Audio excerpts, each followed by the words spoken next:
समीर अपने दादा जान के पुराने घर के बाग में खेल रहा था।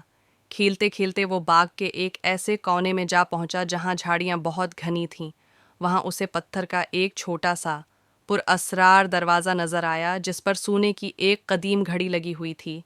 समीर ने तजस्सुस में आकर घड़ी की सुइयां घुमाएं तो अचानक एक जोरदार चमक हुई और ज़मीन हिलने लगी।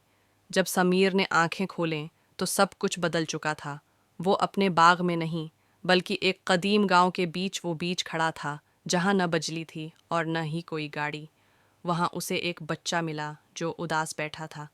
उसने समीर को बताया कि उनके गांव का वाहिद कुआं खुशक हो गया है और सिर्फ एक जादुई नीला पत्थर ही पानी वापस ला सकता है। लेकिन वो पत्थर एक खौफनाक अंधेरी गार में छिपा है। समीर डरा नहीं।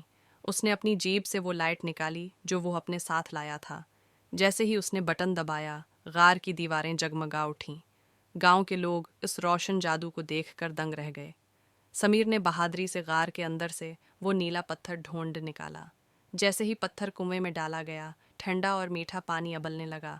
पूरा गांव खुशी से झूम उठा। समीर ने दोबारा अपनी घड़ी की सुइयां घुमाएं और वापस अपने वक्त में आ गया। आज उसे पता चला कि हमारी दुनिया की आम सी चीज़ें जैसे एक लाइट या साफ पानी दूसरों के लिए कितनी बड़ी नेमत हो सकती हैं। अगर आपको समीर की ये मुहिम पसंद आई तो मज़ीद कहानियों के लिए सब्सक्राइब करना न भूलें और कमेंट में बताएं कि अगली कहानी आप किसके बारे में देखना चाहते हैं।